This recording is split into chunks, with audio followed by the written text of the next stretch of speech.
ಮಾದಿಗ ಸಂಬಂಧಿತ ಸಂಘಟನೆಗಳಿಂದ ಅನೇಕ ಮುಖಂಡರು ಆ ಸಭೆಯನ್ನು ಮುಖ್ಯಮಂತ್ರಿಗಳ ಸಭೆಯಲ್ಲಿ ಭಾಗವಹಿಸಿದ್ರು. ಮುಖ್ಯಮಂತ್ರಿಗಳ ಸಭೆಯಲ್ಲಿ ಹಿರಿಯ ಸಚಿವರಾದಂಥ KH ಮುನಿಯಪ್ಪನವರು ಹೇಳಿದರು. ಮುಖ್ಯಮಂತ್ರಿಗಳು ನಮ್ಮ ಚರ್ಚೆಯನ್ನು ಸಾವಧಾನ ಚಿತ್ತವಾಗಿ ಕೇಳಿದರು.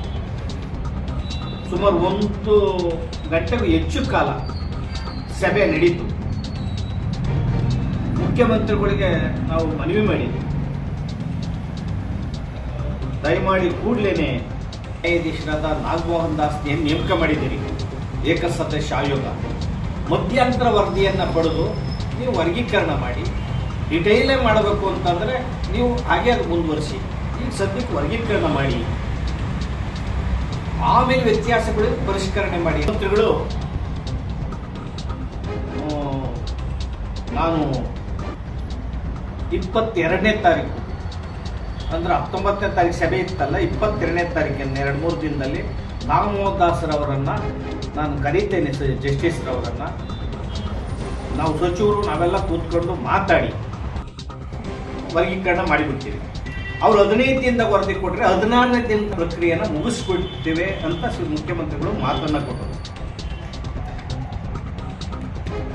ಹಾಗೆಯೇ ನಾವು ಈ ಮೀಸಲಾತಿ ವರ್ಗೀಕರಣ ಆಗೋವರೆಗೂ ಏನು ಕ್ಯಾಬಿನೆಟ್ನಲ್ಲಿ 28-10 ತೀರ್ಮಾನ ತಗೊಂಡಿದ್ದೀವಿ. ತಾರೀಕು 28-10-2024 ತೀರ್ಮಾನ ತಗೊಂಡಿದ್ದೀವಿ ಕ್ಯಾಬಿನೆಟ್ನಲ್ಲಿ. ಮೀಸಲಾತಿ ವರ್ಗೀಕರಣ ಆಗೋವರೆಗೂ ಯಾವುದೇ ಉದ್ಯೋಗವನ್ನು ನೇಮಕ ಮಾಡಲ್ಲ ಅಂತ.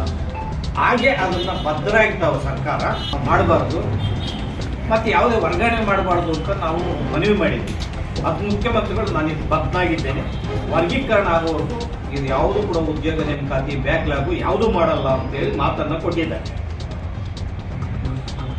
ಅದೇ ರೀತಿಯಲ್ಲಿ ಮುಖ್ಯಮಂತ್ರಿಗಳು ನಡ್ಕೊಂಡಿದ್ದಾರೆ. ಇದು ಅವರು ನಮ್ಗೆ ಹೇಳ್ದಂಗೆ ನಮ್ಗಲ್ಲಿ ಏನು ಭರವಸೆಯನ್ನು ಕೊಟ್ಟರು,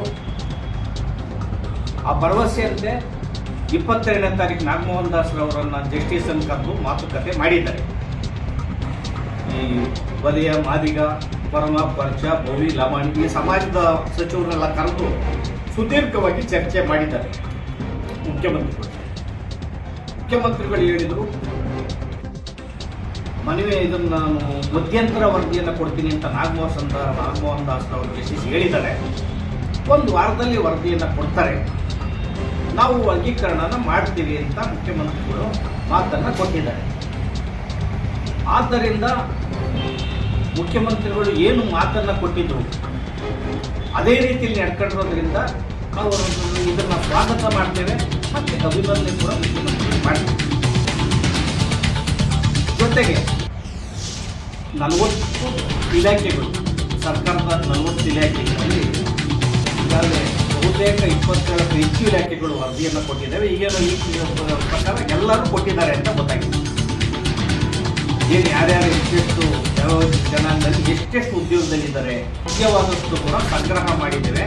ಆದ್ದರಿಂದ ನಾವು ವರದಿಯನ್ನು ಕೊಡ್ತೇವೆ ಅಂತ ಇನ್ನು ಒಂದು 3-4 ದಿನದಲ್ಲಿ ವರದಿಯನ್ನು ಕೊಡ್ತೇವೆ ಅಂತೇಳಿ ನಾನು ಸರ್ಕಾರದ ಮುಂದೆ ಇಟ್ಟಿದ್ದೇನೆ. ನಾನು ಈ ಥರ ಮಾತುಗಳು ಅನೇಕ ಸಾರಿ ನಡೆದಿದ್ದಾರೆ. ಯಾಕಂದ್ರೆ ಚಿತ್ರದುರ್ಗ ಡಿಕ್ಲರೇಷನ್ ಮಾಡಿ 10ನೇ ಕ್ಯಾಬಿನೆಟಲ್ಲಿ ಸರ್ಕಾರ ಬಂದು ಮಾಡ್ತೀವಿ ಅಂತ ಹೇಳಿದ್ರು.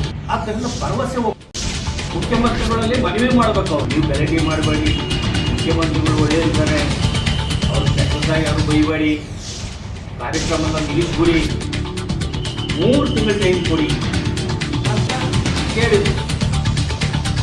KH ಮುನಿಯಪ್ಪರು ಹಿರಿಯ ಸಚಿವರಾದ ನಾನು ಮುಖ್ಯಮಂತ್ರಿಗಳೇ, ನಮ್ಮ ಎರಡೇ ಸಮಾಜದ ಮಂತ್ರಿಗಳು ಈ ಸಮಾಜದ ನಂಬಿಕೆ ಕಳ್ಕೊಂಡ್ಬಿಟ್ಟಿದ್ದಾರೆ. ಇವರು ಯಾರು ಸೆಲೆಕ್ಟ್ ನೀವಿದ್ದಲ್ಲಿ ನೀವು ನಾಗಮೋಹನ್ ದಾಸ್ ಅವರಿಗೆ ಚರ್ಚೆ ಮಾಡಿ ಅಲ್ಲಿ ಟೆಕ್ನಿಕಲ್ ಪ್ರಾಬ್ಲಮ್ ಏನು, ಎಷ್ಟು ದಿನ ಸಮಯ ಬೇಕು ನೀವು ಕೇಳಿ. ಮುನಿಯಪ್ಪನವರು ಮಧ್ಯವರ್ತಿ ನಿಮಗೆ ಬೇಕಾಗಿಲ್ಲ. ಇವರು ನಿಮ್ಮ ಸಂಘಟನೆಗಳು ದೊಡ್ಡ ಮಟ್ಟದ ಸುಮಾರು 80,000 ಜನದ ಜನಸ್ತೋಮ ಎಲ್ಲ ವಾಲಂಟಿಯಾಗಿ ಬಂದಿತ್ತು. ಸ್ವಇಚ್ಛೆ ನಂತರ ಏಪ್ರಿಲ್ 14 ನಂತರ ಇಡೀ ರಾಜ್ಯಾದ್ಯಂತ ಜನಾಂದೋಲನ ಹೋರಾಟವನ್ನು Republican Party of India Karnataka Dalit Sangharsha Samiti, ಇನ್ನು ಅನೇಕ ಸೋದರ ಸಂಘಟನೆಗಳೆಲ್ಲ ಸೇರಿ ಇಡೀ ರಾಜ್ಯಾದ್ಯಂತ ಪ್ರತಿ ಜಿಲ್ಲೆಯಲ್ಲೂ ತಾಲೂಕಲ್ಲೂ ಹೋರಾಟವನ್ನು ಮಾಡ್ತೇವೆ, ಪ್ರವಾಸವನ್ನು ಕೈಗೊಳ್ತೇವೆ. ಮತ್ತು ಕಾಂಗ್ರೆಸ್ಸನ್ನು ಕಾಂಗ್ರೆಸ್ಸು ಈ ರಾಜ್ಯದಲ್ಲಿ ಬರಬಾರ್ದು, ಆ ಮಟ್ಟಕ್ಕೆ ನಾವು ಕಾಂಗ್ರೆಸ್ ಮುಕ್ತ ಮಾಡೋದಕ್ಕೆ ಹೋರಾಟ ಮಾಡಬೇಕಾಗ್ತದೆ ಅಂತ ಈ ಮೂರ್ತಿಗೆ ಎಚ್ಚರಿಕೆಯನ್ನು ಕೊಡ್ತಾ ಇದ್ದೇವೆ. ಮತ್ತು 15 ದಿನ ಸರ್ಕಾರಕ್ಕೆ ಗಡುವನ್ನು ಕೊಡ್ತಾ ಇದ್ದೇವೆ. ಅಷ್ಟೊಳಗಡೆ ನಾವು ಮಾತಾಡೋರು ವಾರದಾಗ ನಾನು ವರದಿಯನ್ನು ಕೊಡ್ತೀನಿ ಅಂತ ಹೇಳಿದ್ದಾರೆ. 21ನೇ ತಾರೀಕು ಹೇಳಿದ್ದಾರೆ. ಈಗಾಗಲೇ 4-5 ದಿನ ಆಗಿದೆ. ಕೂಡಲೇ ನಾವು ಅವ್ರಿಗೆ ಕೈ ಮುಗಿದು ಮನವಿ ಮಾಡ್ತೇವೆ. ನಾವಂತೂ ಹೇಳ್ತಾ ಇದ್ವಿ 15 ದಿನ ಏಪ್ರಿಲ್ 14ನೇ ತಾರೀಕಿನ ಮೇಲೆ ಇಡೀ ರಾಜ್ಯಾದ್ಯಂತ ಭಾಳ ಉಗ್ರ ಪ್ರತಿಭಟನೆಗಳನ್ನು ಮಾಡ್ತೇವೆ, ಜನಾಂದೋಲನ ಮಾಡ್ತೇವೆ. ಬೇರೆ ಸಮಾಜನೂ ಕೂಡ ನಮ್ಮ ಒಟ್ಟಿಗೆ ಸೇರಿಸಿಕೊಂಡು ಅವರಿಗೆ ನಮ್ಮ ನೋವನ್ನು ಹೇಳೋದ್ರ ಮೂಲಕ ನಾವು ಎಲ್ಲ ಸಮಾಜನೂ ಕೂಡ ಒಟ್ಟಿಗೆ ತಗೊಂಡು ಇಡೀ ಒಂದು ಜನಾಂದೋಲನ ಗಟ್ಟಿ ಧ್ವನಿಯನ್ನು ಮತ್ತು ಒಕ್ಕಟ್ಟನ್ನು ಪ್ರದರ್ಶನ ಮಾಡೋ ಮೂಲಕ ದೊಡ್ಡ ಆಂದೋಲನ ಈ ರಾಜ್ಯದಲ್ಲಿ ಆಗ್ತದೆ. ಏನಾದರೂ ಕೂಡ ಈ ಆಂದೋಲನದಲ್ಲಿ ಕಹಿ ಘಟನೆಗಳು ನಡೆದರೆ ನಮ್ಮ ತೀರ್ಮಾನಗಳು ಗೊತ್ತಾಗ್ತವೆ. ಶಾಂತಿ ಹೋರಾಟಗಳನ್ನು ಮಾಡ್ಕೊಂಡು ಬಂದಿದ್ದೀವಿ. ನಮ್ಮ ಹೋರಾಟ ಪ್ರತ್ಯಯಗಳು ಹೋರಾಟಗಳೆಲ್ಲ ಬದಲಾದರೆ ಸರ್ಕಾರದ ಕೆಟ್ಟದ್ದು ಬರ್ತದೆ ಮತ್ತು ಲಾಭ ಅಹಿತಕರ ಘಟನೆಗೆ ಈ ಸರ್ಕಾರ ಹೊಣೆ ಹಾಕ್ತದೆ ಅನ್ನೋ ಮಾತನ್ನು ಈ ಮೂಲಕ ಹೇಳಿ ಜಿಲ್ಲಾ ಪಂಚಾಯತಿ ತಾಲೂಕು ಪಂಚಾಯತಿ ಚುನಾವಣೆ ಒಳಗಡೆ ನೀವು ಮೀಸಲಾತಿ ವರ್ಗೀಕರಣವನ್ನು ಮಾಡಬೇಕು. ಅದಕ್ಕೆ 15 ದಿನ ಮಾತ್ರ ಗಡುವು ಕೊಟ್ಟಿದ್ದೇವೆ. ಆ ನಂತರ ಏಪ್ರಿಲ್ 14ರಿಂದ ಇಡೀ ರಾಜ್ಯಾದ್ಯಂತ ಪ್ರವಾಸವನ್ನು ಕೈಗೊಂಡು ದೊಡ್ಡ ಒಂದು ಆಂದೋಲನವನ್ನು ರಾಜ್ಯದಲ್ಲಿ ಮಾಡ್ತಿರೋ ಎಚ್ಚರಿಕೆಯನ್ನು ಸರ್ಕಾರಕ್ಕೆ ಕೊಡ್ತಾ ಇದ್ದೀವಿ.